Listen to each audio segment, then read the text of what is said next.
So this is November 2022, Restricted Masters Heat 1. And I've lined up in 4th position here. And you can see on the steering wheel I've got a brand new, or not a brand new, but I've got a new Micron 5. And we've had the engine rebuilt. So let's see how I go at the start. See, it's revving out much better now. I'm actually keeping pace with the leaders, so that's really good. Try to go around the outside because I started from the outside, but I got caught out on the dirt.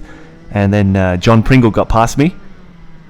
He was actually ahead of me on the grid anyway, so that's fine. So there's a guy out the front who's actually in another class. So at the moment, I'm actually in 4th. There we go. This is Darren Smith, who came down the inside of me there. And he's just got a little bit of straight line speed advantage there, so managed to get through. I tried to do the switchback, but just couldn't get it done. So now I'm behind him. A lot of dark clouds out there, but feeling pretty comfortable in this position.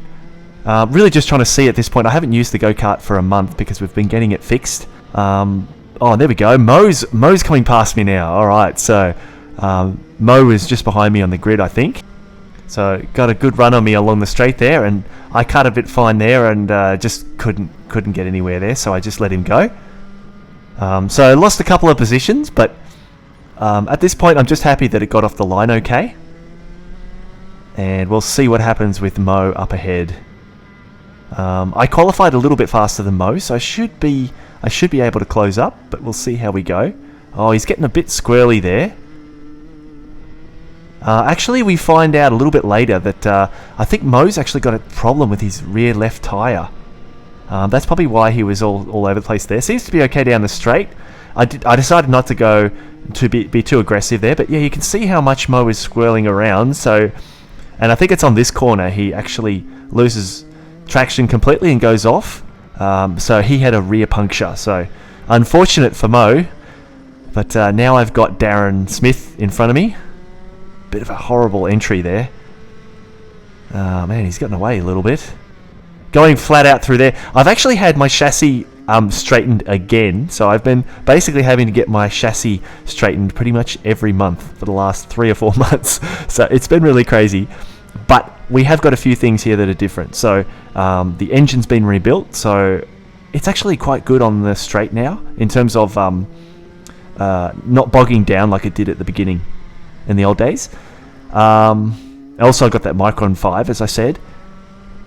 But what we realise in this race actually is that I've got the flap down. I've got the flap of the Rotax engine down, which actually, because we heated the engine up a lot before the race, it's actually, as it's building up in temperature, it's actually slowing the kart down. So later on, I have a little bit of a difficult moment trying to get it out of the corners.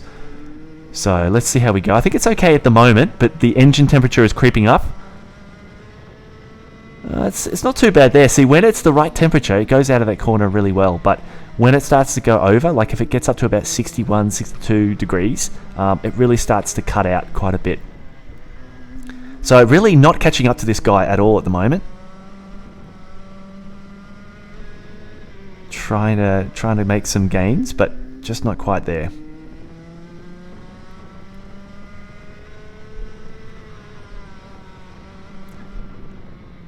Darren Smith actually qualified behind me on the grid, so I should theoretically be able to close even on him, but not at the moment.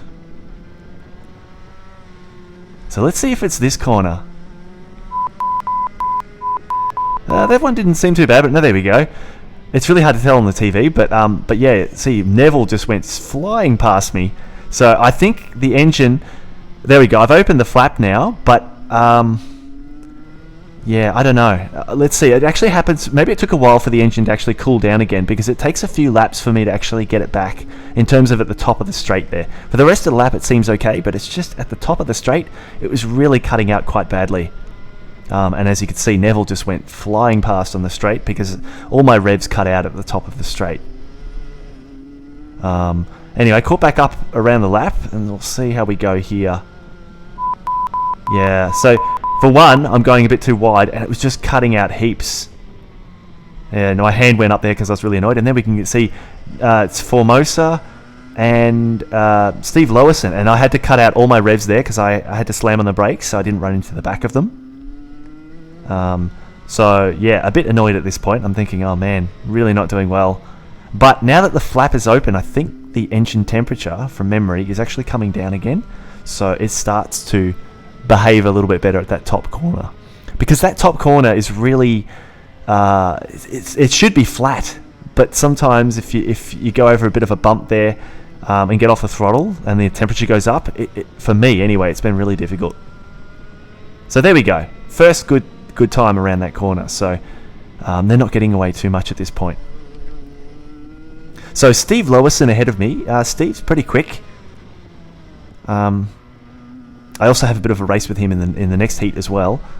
Yeah, just trying to see if I can close him down at the moment. But I'm more concerned about this engine issue because we've just had the engine rebuilt at this stage. So I don't know if I'm going to be able to make any progress here. Really sliding out a lot there. I tend to be really strong going up the hill here. Oh, there we go. So Neville got hit by, or pushed out by Darren Formosa. So I managed to get Neville on the last corner. So that was really lucky.